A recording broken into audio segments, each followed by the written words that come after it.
24 hours, we have identified 838 new cases of COVID-19 and completed about 2,500 tests.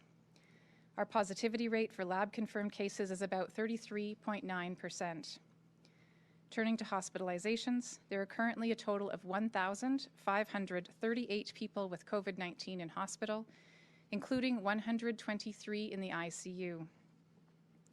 Sadly, 14 new deaths were reported to Alberta Health over the past 24 hours. While I know we are all tired of hearing about COVID, the reality is that it continues to cause severe outcomes, and it is important that we factor this into our daily routines. My condolences are with the loved ones of the people who have died, and with anyone in Alberta who has lost someone important to them, no matter the cause. As of today, only 2 of the more than 2,500 schools in Alberta are in temporary at-home learning to address operational challenges. Alberta Education will continue to work with school authorities on school shifts to at-home learning.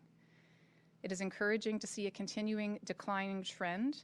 Less than 0.1% of schools are now on temporary at-home learning. School authorities continue to have the flexibility to shift a class or an individual grade to short-term at-home learning to address operational challenges at schools if needed.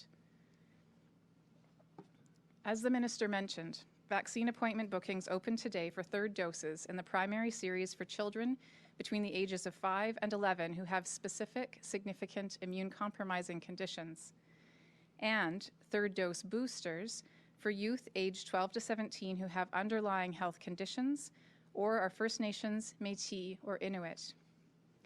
As well, adolescents between the age of 12 and 17 with immunocompromising conditions can now receive a 4th dose booster to help increase their protection from COVID-19. If you were wondering if your child is eligible for an additional dose, I encourage you to review the list of conditions at alberta.ca/vaccine or speak to your healthcare provider.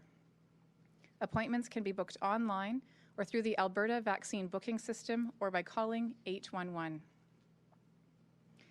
The province is now in a period of transition as we begin to shift from a pandemic response to an endemic one.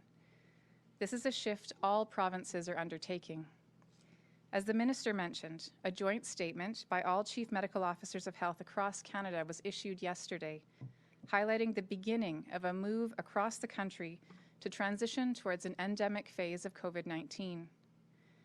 After nearly 2 years of requirements to modify the way we have lived, worked, and socialized to help reduce transmission of the virus and protect each other, it's going to take time and effort to adjust away from mandates and towards personal risk assessments and actions.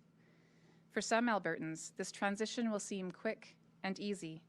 For others, it will be much more challenging. And for many people, it will likely be somewhere in between. There is no one right way to respond to these changes, so we should expect different responses.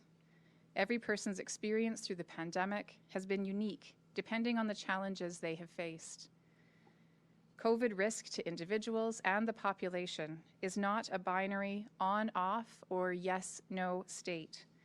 Some people will continue to be at high risk individually of having a severe outcome should they be infected.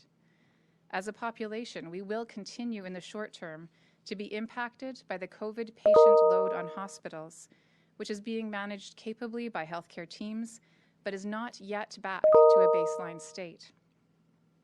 Also, both as individuals and together as a population, we have all had impacts in our lives from the protective measures that have been necessary to use throughout our various waves.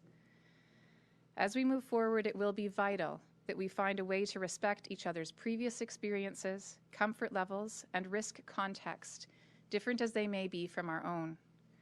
This includes seeking to understand and provide space for actions of others, especially if they are taking different precautions than the ones we are taking.